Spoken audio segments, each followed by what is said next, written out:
Hey budget gardeners, Vita Loca here. Join me today as I show you how to divide Rudbeckia. So let's go.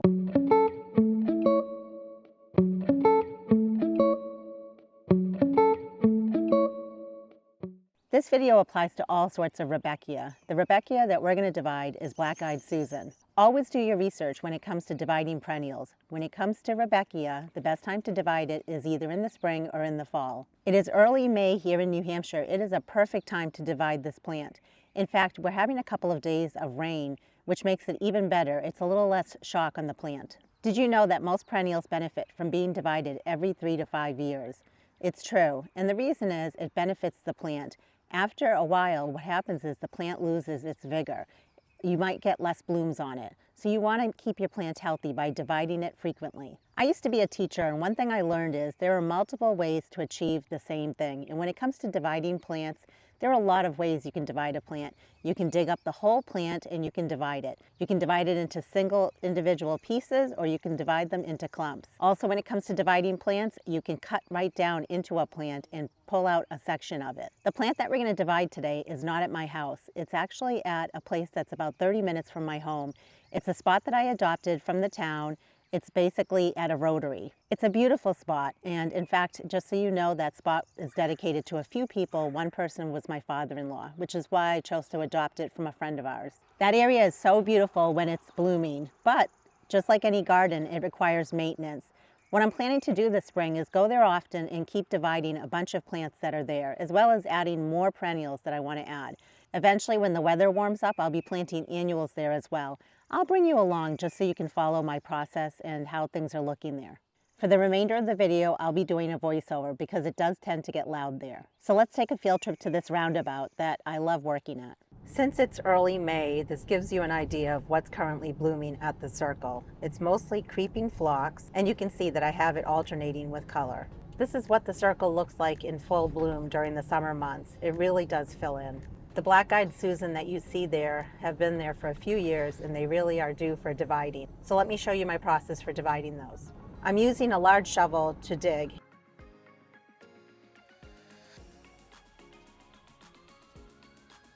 And since the roots are very shallow, I don't need to dig very deep.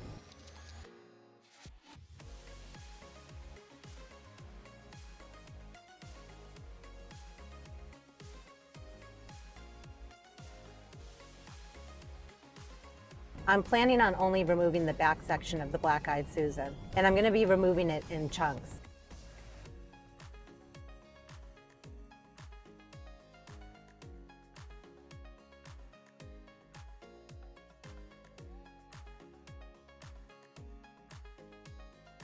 I'm also trying to be very careful because I don't want to remove the daffodil that's there. I will be moving that daffodil on a different day, just not today.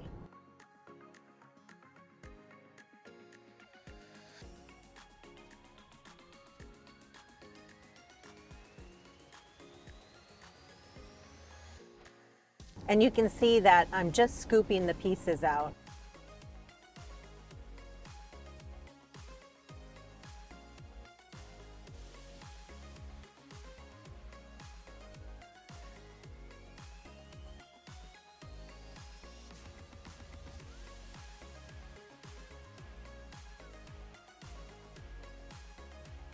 The roots are so shallow, it makes it a lot easier to do this job.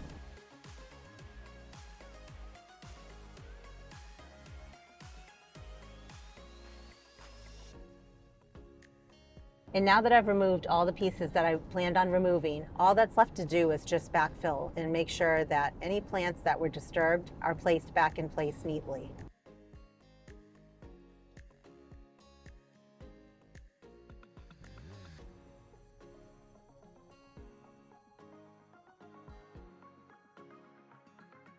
I'm now placing the sections that we dug up amongst the daylilies that I also divided that same day. I feel it'll make a nice drift between the daylilies as well as the Black-Eyed Susan. I don't believe they bloom at the same time, but to be honest with you, we'll find out together later this season when everything is blooming. Since the roots are very shallow, I didn't have to dig very deep holes. I didn't have the large shovel handy at that time. My husband was using it, and that was okay. I just used a small hand shovel to do the job. I just dug out very shallow holes. I placed the nice mat of black-eyed Susan inside of each hole, and then I backfilled with the soil. And I tried to make sure I was lifting up the leaves so that they were straight up, and I was pushing the soil around them.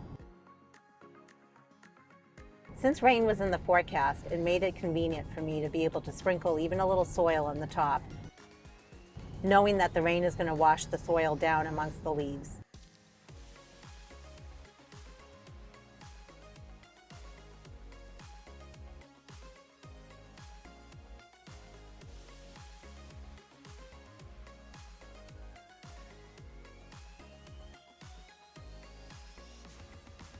Another option could have been I could have taken my hand pruners and clipped the sections into small pieces, but it really wasn't necessary. Doing it this way was so much easier.